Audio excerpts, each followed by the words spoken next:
Film में देखते होंगे ना, दही में दम नहीं है, हीरोवा को छाप लेगी, तुम्हें मेरे लाज, अरे ये सारा बाल बांधने के लिए 20-25 को मशीन आता है, पीछे लगा लो यहाँ पे, वो में से 2 को लटकैला बिना का जरूरत रहता, तो एकदम तलवार निकाला, काम मार डालेंगे ऐ वक्त तुमको। तुरंत आ गई उसकी बेटिया, खबरदार।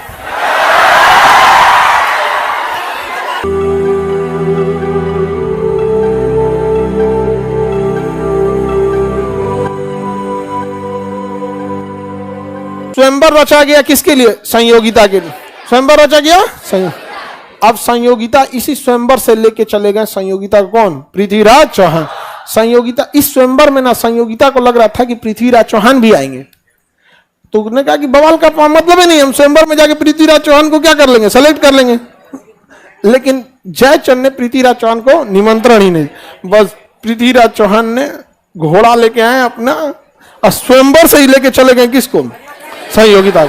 तो अपहरण ना हो गया। तो ये जयचंद ने कहा कि तो अपहरण है, जयचंद ने क्या कहा? अपहरण है। अब बाकी राजाओं के सामने जयचंद की घोर बेइज्जती हो गई, भयंकर बेइज्जती। अब ये इतना खतरनाक बेइज्जती था ना कि जयचंद और पृथ्वीराज एक दूसरे के क्या हो गए? विरोधी। इसकी भनक लग गई किसको? गौरी को। तो गौरी ने कहा ये बात है, चलिए हम लोग मिलके मारते हैं। तो गौरी जाके किसे मिल गया? और ये दोनों मिलकर तराई के द्वितीय युद्ध में किसे मार दिए? तराई का द्वितीय युद्ध। तराई का द्वितीय 1192। इसमें जयचंद और मोहम्मद गौरी एक हो गए और किसे मार दिए? पृथ्वीराज चौहान को। पृथ्वीराज चौहान को। जयचंद सोचिए यहां पर, आगे बढ़े। जयचंद, अब जयचंद जो था उसने पृथ्वीराज चौहान को क्या कर दिया? मरा दिया यहां पे। अब आया चंदवार का युद्ध। कौन सा? चंदवार का युद्ध 1194। 1194 मोहम्मद गौरी ने इसमें जयचंद को मार दिया। किसे मार दिया? जयचंद। किसे मार दिया? जयचंद को। जयचंद ने कहा कि धोखा देते हो तुम धोखेबाज हो। तो मोहम्मद गौरी ने कहा कि जो अपने दामाद को मरवा सकता है वो ईमानदार। मोहम्मद गौरी यही ने कहा कि जो अपने बेटी दामाद का घर उजाड़ सकता है वो ईमानदार।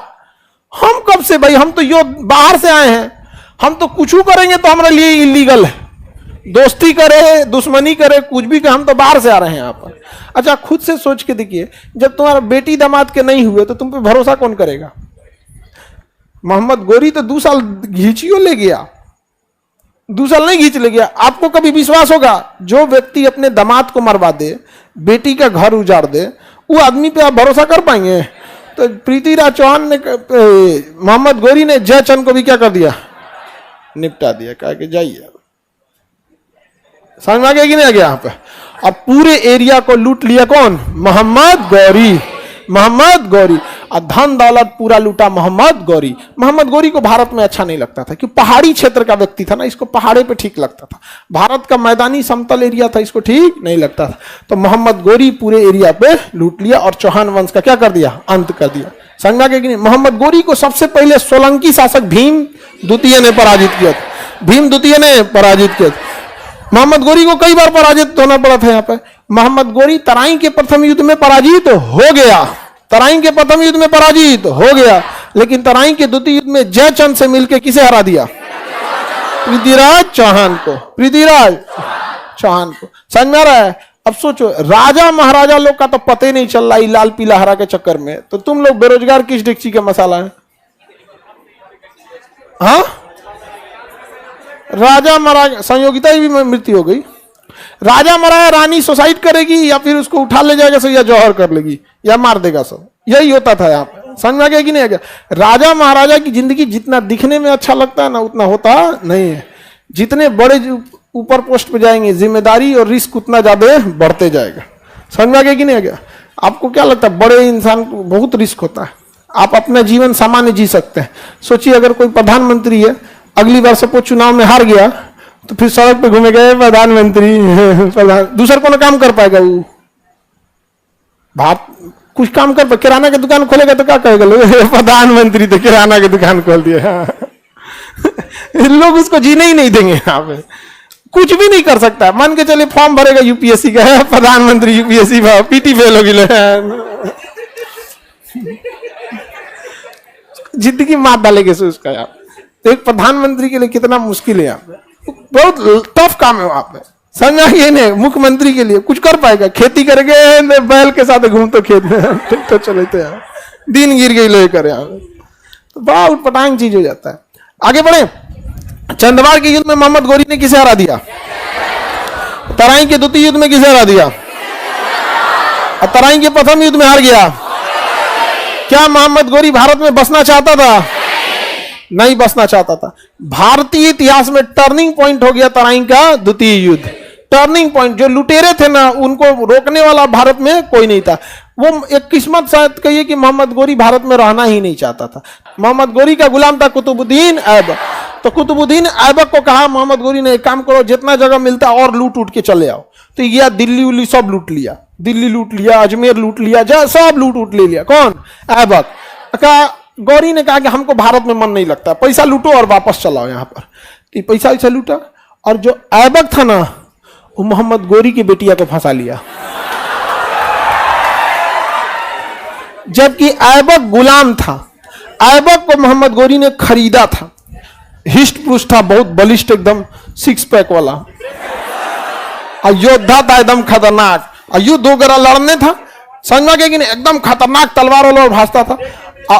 ऐबक के जो बेटिया थी देख के एकदम खुश हो गई। अरे बाप, बाहुबली में नहीं देखते हैं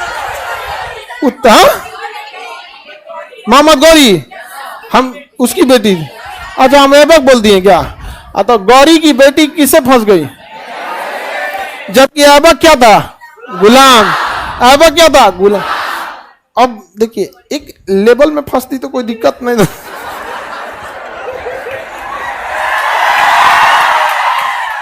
लेकिन ये सब जो चक्कर होता है ना, ये अच्छा खराब अमीर गरीब नहीं देखता है, ये देखता है कि कहां आपने समय व्यतीत किया। अब आप पटना रहते हैं, बिहार रहते हैं, तो आपको कोई जापान की महिला थोड़े पसंद आने वाली है। गाँव वाले, गांव अगल बगल जापान में,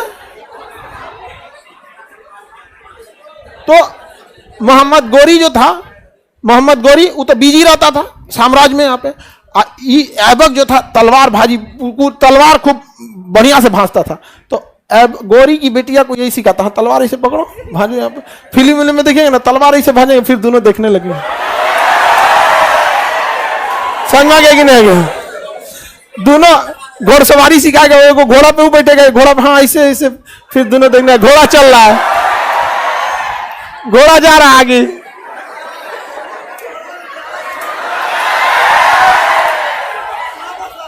रद्द हो गया इसमें पूरा जीवन। ये तनी सा दू को बाल ना न जाने कितने लड़कों का जीवन चौपट किया इसे कर। इस सब चक्कर में नहीं फंसना। पता नहीं कितने लोग इसमें बर्बाद हो गए। आप राजा महाराजा बर्बाद हो गए। सारा बाल बांधने के लिए 20-25 को मशीन आता है, पीछे लगा लो यहाँ पे, वो में से 2 को लटकेला बिना का जरूरत रहता है। तो वो 2 को जो ऐसा तबाह करता है ना, मत पूछिए। सपने आपके धरे के धरे रह जाते हैं। इसलिए आप लोग की सुरक्षा अपने हाथ में है, बच बचा के रहिएगा। जिसका भी इधर हम देख लिया 2 को निकलल, हाँ काट देंगे हम वहां पे, फिर ऐसे निकला काटा गया। समझ आए कि नहीं आ गया? यहाँ पे वो लकड़ी उकड़ी आता है, दुकान जी को मशीन उसीन दुकान जी आता है, बांध लिया करो लोग उसमें। यहाँ पे एक बटुआ आता है, बटुआ गांव में जो ना पैसा रखा जाता है ना, बटुआ बटुआ आता है, बलवा रख के बटुआ में रख के बांध दिया जाता है। तो उसे में एक बटुआ रख लो लो, और उसको बांध लो नारियल के रस्सी से, इसे एकदम चौड़ के एकदम। बताओ, एकदम आप लोग बच बचा के रहिए। शिकारी आएगा, जाल बिछाएगा, फंसना नहीं है। समझा गया? तुम लोग बच बचा के रहना इस सब चक्कर में। बहुते लोग तबाह हो गए यहाँ पे। अब बहुत होशियार होती है, 2 को छाते चलेगी, सहेलिया से पूछेगी देख रहा है कि नहीं।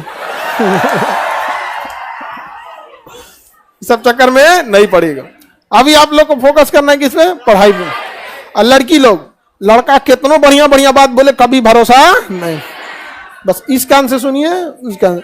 वो गंगा में उतर के बोले ना कि हम बहुत अच्छा है, तो हाँ हाँ हाँ तो बहुत अच्छा। 100 चूहे खा के बिल्ली चली हज करने इस सब पे ज्यादा भरोसा नहीं। चलिए अब ध्यान से समझिए। ऐबक इतना, ऐबक के गलती से गौरी एकदम आग बबूला हो गया। कहा कि चट्टा कहीं का, तुम गुलाम होके हमारी बेटिया को कैसे फंसा लिया? तू कह रहा है कि हम अकेले थोड़े फंसाए, वो फंसले हैं। तो एकदम तलवार निकाला और कहा मार डालेंगे ऐबक तुमको। तुरंत आ गई उसकी बेटिया, खबरदार आपको मेरे लाश से गुजरना होगा। बेचारा फिल्म में देखते होंगे ना, दही में दम नहीं है, हीरोवा को छाप लेगी, तुम्हें मेरे लाश, अरे ये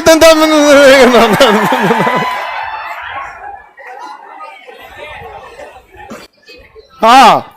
अब देखिए ध्यान से देखो, ये खचरा का हमेशा क्वेश्चन हल रहता है यहाँ पे।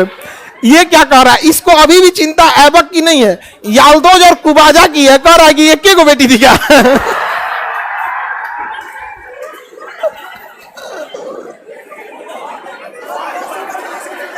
हमेशा इसका क्वेश्चन हमेशा उठपटांग रहता है। एक को बेटी थी क्या? मतलब तुम याल्दोज और जो कुबाजा बचे थे उसको भी सेटल करना चाह रहा है। देखो लड़का सब कितना न्याय प्रस्त होता है, न्याय तो उसके रग रग में भरा है। अब ऐबक जो था उसको बेटियां समझाएगी, देखिए पापा, अब्बू जान समझिए, आप जिस पृथ्वीराज को से नहीं जीत पाते थे, पृथ्वीराज ने यही ना गलती किया। जयचंद को आप हरा दिए और पृथ्वीराज को हरा दिए, यही ना मैटर हुआ था। अब आप ऐबक को मारिएगा, फिर हम भी सुसाइड कर लेंगे, आप भी टेंशन में मन नहीं लगेगा, कोई आपके क्षेत्र पे कब्जा कर लेगा, ब्याह कर दीजिए हम लोग। तो ब्याह कर दिया। क्या कर दिया? ब्याह कर दिया। समझ में आ गया कि नहीं आ गया? यहाँ पे ब्याह तो कर दिया यहाँ पे, लेकिन अब क्या करेगा? बेटी से मोह भी था भाई, कोई बेटी को पाला है तब। तो कहा कि जो ऐबक ये पूरा एरिया तुम ही रख लो। तो उसने पूरे एरिया को दहेज में दे दिया अपने दामाद ऐबक को, और इसके साथ ही भारत में स्थापना हो गई गुलाम वंश। किस वंश की? अगर बेटियां नहीं होती तो ये लूट के धन लौट गया होता। सब उसी के चक्कर में हुआ है। हम ना घोड़ा सिखाने जाता हूं, ना वो जाल बिछाए में फंसता हूं। समझ में आ गया कि नहीं आ गया? आप सारा चौपट हो गया। आप अरे महमूद गजनबी भी आया ही था, पैसा लूट के चला गया। गौरी भी आया था, पैसे लूटने आया था। वैसे भी गौरी कहां रहा? वो तो अपने गुलाम को यहां सौंप के चल गया। किसको सौंप के चल गया? गुलाम को सौंप के चल गया, और तबाह हो गया भारत। उसके बाद कौन आ गया? गुलाम वंश। कौन वंश? किसी को दिक्कत?